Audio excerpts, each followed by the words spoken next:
Taoiseach, 9 mental health clinicians in the Carlow, Kilkenny, South Tipperary area have withdrawn their confidence in the HSE management of the service, and as was revealed in RTEs this week, these doctors, in a letter to the Minister for State, Kathleen Lynch, cite 9 suicides of service users between August 2011 and January 2013. And these include 3 suicides of inpatients by the same means, 4 suicides in home-based settings, and a further suicide in a crisis house.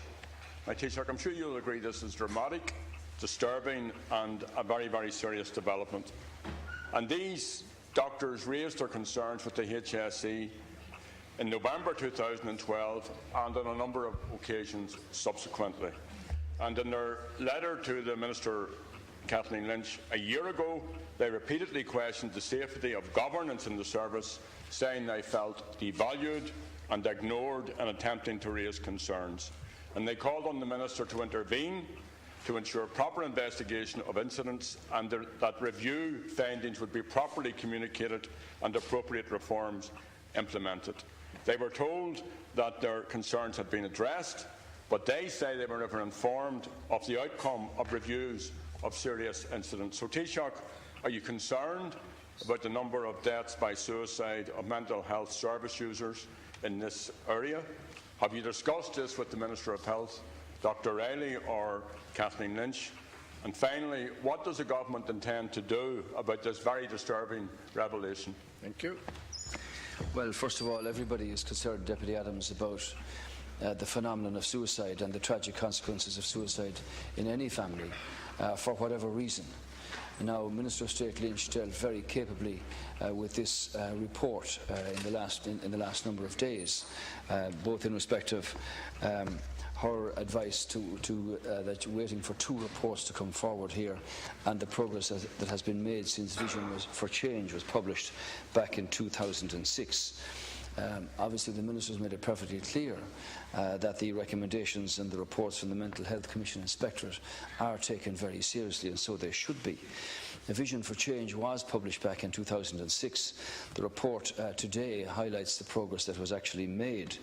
Clearly, further work has to be put in place and carried out, and that's evident.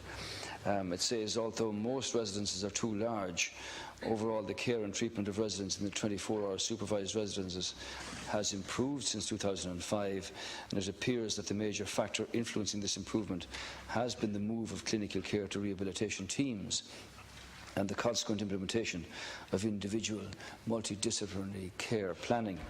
Now, since 2012, the government have prioritised the reform of the mental health services. There's been the allocation of an additional €90 million and 1,100 posts, primarily to strengthen the community mental health teams for both adults and for children, and to enhance specialist community mental health services for older people with a mental illness, those with an intellectual disability, and mental illness and forensic mental health services, in line with that report, Vision for Change, which I think everybody accepted. The aim, as you know, Deputy Adams, is to move away from the old-style psychiatric hospitals to providing care in a much more flexible and community-based mental health service, and everyone agrees with that policy. Clearly, the HSE's National Service Plan 2014 is underpinned by a detailed mental health operational plan for this year. So this is an issue that the Minister is very cognizant of.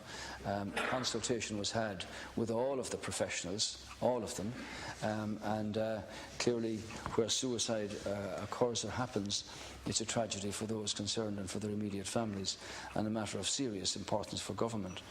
So, in respect of the issue of some high support hostels having more than 10 beds, the HSE has committed to reviewing the arrangements that apply there. It's important to note, for your information, Deputy Adams, that all residents in 24-hour staffed hostels receive a mental health service and are either supported by a rehabilitation team or an adult community mental health team. Thank you. So clearly we have work to do for the future, but the report today from Dr Finnerty spells out the progress that has been made. Thank you. Deputy Adams. Well, you'll know, Taoiseach, that 500 people take their lives by suicide in the state and 300 in the north, and upwards of 12,000 people are self-harming. These are reported cases. But these 9 that I'm raising with you happened while they were in the care of the state. And the concerns were raised by the clinicians who were in senior positions in that area. Now, they are saying that they are being ignored, contrary to what you replied there. I mean, the report on the services was only commissioned 6 months after the consultants first wrote to the minister, and there, every second week we'll hear about disturbing revelations about our mental health services. There were 80 admissions of children to adult inpatient psychiatric units last year, and the Children's Rights Alliance says this represents a clear breach of children's rights. That's not acceptable, Taoiseach.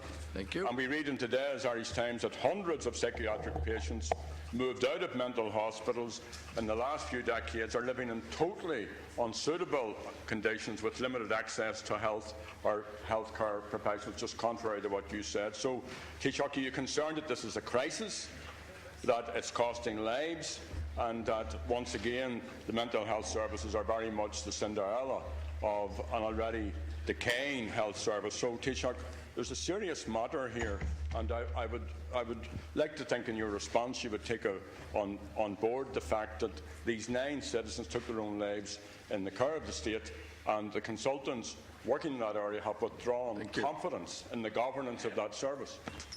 Taoiseach.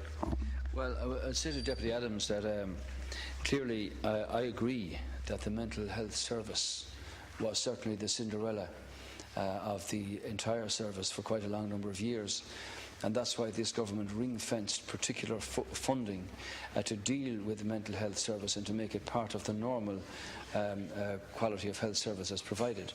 And as I pointed out to you, that's why a 90 million additional funding has been put in place, with 1,100 posts dealing with community consultancy teams and mental health action teams where these are necessary.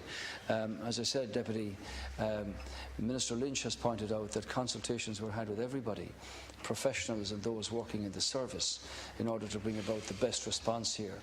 As I said to you already, the Vision for Change was a document accepted by everybody. Now we've made very substantial progress, and we'll continue with that progress. Yes, the nine suicides are tragic, and they are to be regretted, as is every suicide and every death that occurs of that nature. Clearly, the question of children who have died in state care is another matter of concern, and obviously we have the statistics that point to where these tragic events happened also. Obviously, nobody wants to see an unwanted, where a death occurs by suicide or for whatever other reason, where it can possibly be prevented. But I would say to you, when you read the reports, you can see the progress made since 2005, and we'd like to continue to build on that, both through the allocation of appropriate resources in later this year in the budget and for the future, because the move from the big psychiatric institutions, and I know this from the West myself, has certainly been very beneficial to the vast majority of those people who use the community-based services now, and we want to continue that for the future. Thank you.